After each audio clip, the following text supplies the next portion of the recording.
I'm Laurens Hof. Do you have any online handles or what platforms? At lawrencehof.online on Blue Sky, at lawrencehof at indieweb.social, and at fediversereport.com for like all my writing. Okay, cool.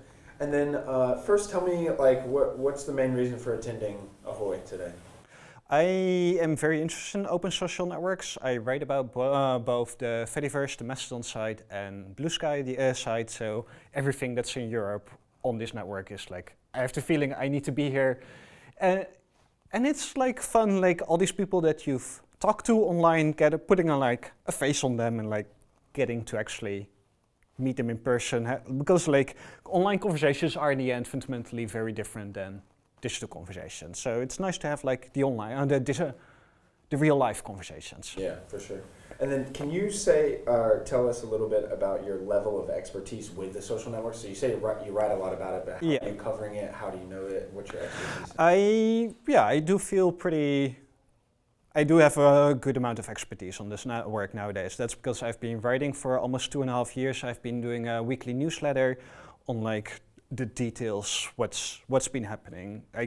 My personal view is that the networks, it's very easy to talk about in high level why they're important, but the details matter a lot, especially for these these decentralized social networks where we're building new things and we don't really even know what they are yet.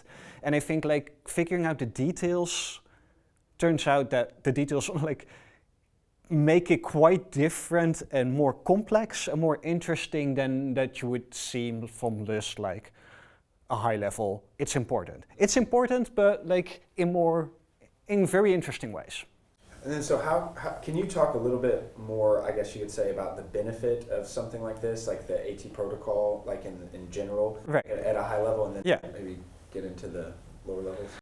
It's the high level is like giving people agency, like controlling your own data, controlling your own digital identity, and the high like that immediately leads to like a lot of freedom for like people to experiment and building new things, building new products, building new things that we haven't seen before, and with that like a free flow of information. It's without external control, without algorithmic control. It turns out people build very different styles of communities and places than you would see on like networks that very much get shaped by like the algorithm.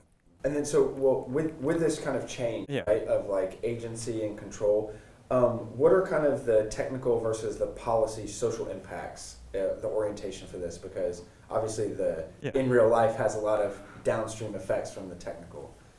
My answer is I'm not really sure it's complicated way. Like I do see a lot of like very interesting. We had a talk earlier with Indra Rinnesland about like how you build like trans communities on like social networks, and that's something that freedom that they have a space for themselves like is very important. But also in like that's a very concrete example. But in a policy level. How do you explain this properly? We'll come back to it. I mean, policy is one thing, but then having the use and ability, that's great. So what is kind of the primary goal of kind of a day like this? Is it just notoriety? Is it getting awareness out? Like, what is your goal coming here to not just talk about it and meet in person, but what's maybe like in the future when you leave here? What are you trying to take from this? I hope that what I take from this and what other people take from this is that we get a sense of awareness what other people are doing.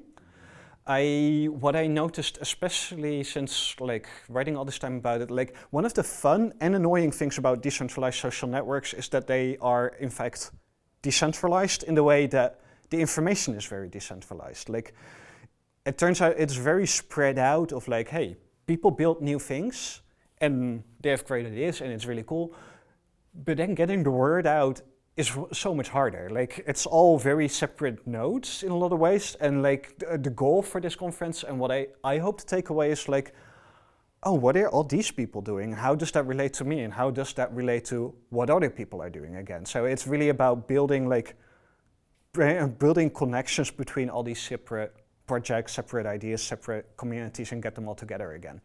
That's great. And then one, I guess, closing thing is I'm kind of familiar with the Fediverse. Like, that was my only kind of. Oh, perfect. Yeah. Last couple of weeks. Yeah. An interesting thing that we're here. Yeah.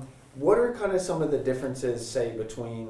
I mean, this was kind of what I was talking about. Policy. What's the difference within the U.S. and say Europe? Oh, right. Okay. So, like this, it's different cultures, different ways of thinking, different ways of knowing, you know, and come at this in different ways. But then at the same time, like there is a way to, I wouldn't say centralize, but as you said, centralize to yourself as a user. Yeah. Can you just explain some of the differences maybe in Europe versus the US versus somewhere in Asia or somewhere like that? Yeah, I think there's definitely cultural differences, but both between like the Fediverse, the Mastodon communities, and the Blue Sky AT Proto communities, and within like the European versus American cultures. I think there is a more. It's like this is slightly. I'm going to give a slightly exaggerated answer, but like sometimes it's good to go over the board a little bit.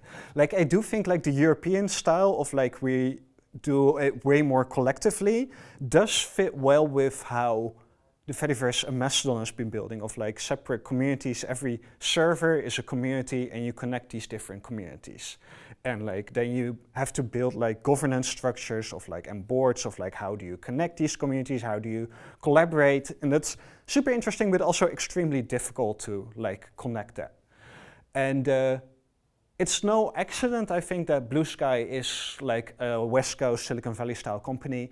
It does get very more individualized, and you do see that in how the network, how it's designed, of like it's a lot of ways a data lake. Like you just put all the data on one big pile, and like you as an individual, you can pick out your own group of data. Like you can build your own custom feed that says like there's this massive amount of data and I'm gonna pick this tiny section because this appeals to me, this fits for me.